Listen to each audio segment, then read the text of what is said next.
Hi guys, what's up? It's Megan Jaco, and for today's video, syempre, the 50th Metro Manila Film Festival is getting near and near as we set sa December 25 dahil malapit na natin mapanood ang 10 entries ng MMFF this year. Kaya naman isa na rito, i-react natin dahil kaka-release lamang ng kanilang music video ito.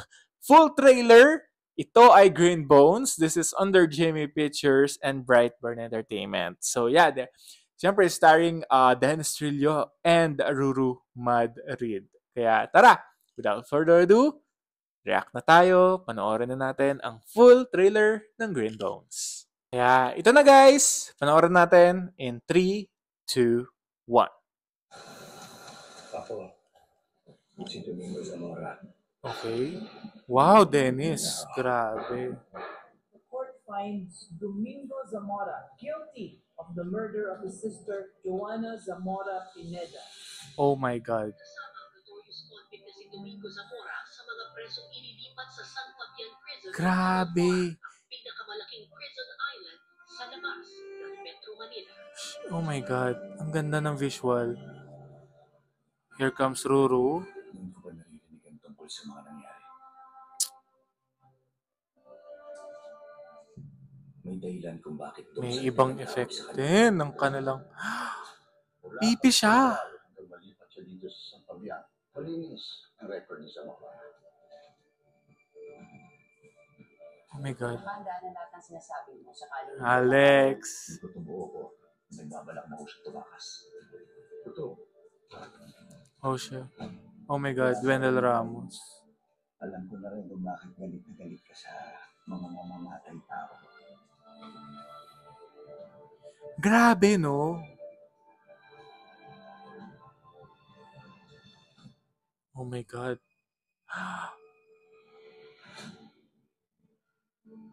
Sino pinatay niya? Oh my God, Niebe! Kulungan na sa isip mo. Grabe, oh. Tumatas balahibo ko. Hanapin sila. Oh, ang cute ang pusa. Paano mo nalalaman kung totoong nagbago na ako sa kriminal? Oh my God. Sabihin na Grabe. hindi mo masamang tao si Domingo. Grabe yung tas ng balahibo ko.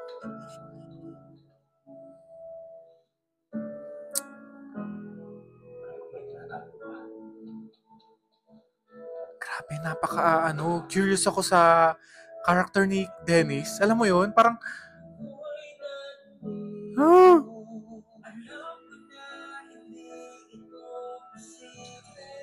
parang criminal ba talaga siya or mabait, 'di ba?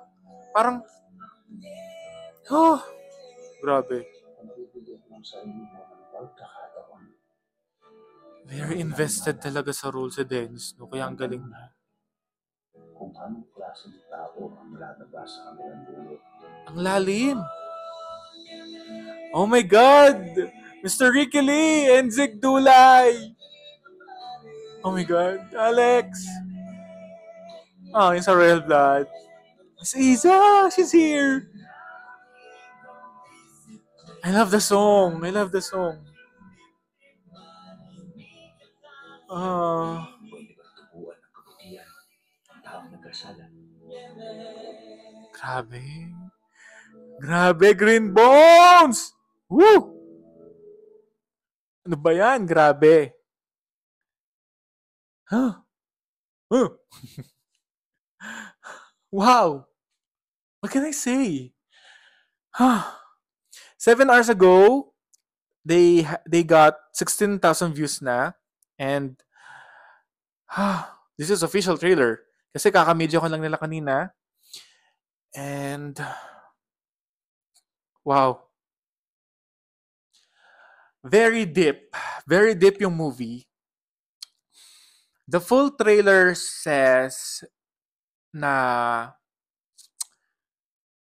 parang umiikot yung kwento kay Dennis Domingo na may nangyari, 'di ba? May minorder niya yung sister niya. But ano nga ba yung nangyari? Ano nga ba yung likod nun? And of course, yung character ni Ruru, ano ba yung malalaman niya?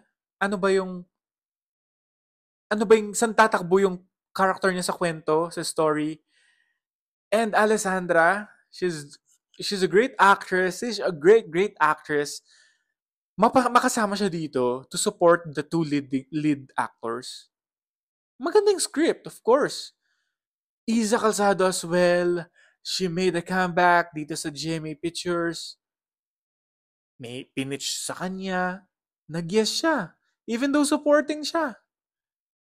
It means maganda yung story. Maganda yung plot. Maganda yung script. Kaya nag-yes. And very star-studded ito. Why? Kasi nandito rin sina Pauline Mendoza, Sofia Pablo, Kylie Padilla. Meron din siyang participation dito. Michael de Mesa, Wendell Ramos. Ay nako, 'di ba? Royce Cabrera as well. Kinalibutan ako nung music na ng Niebe. Kasi iba rin talaga yung atake din sa akin ng kantang yon.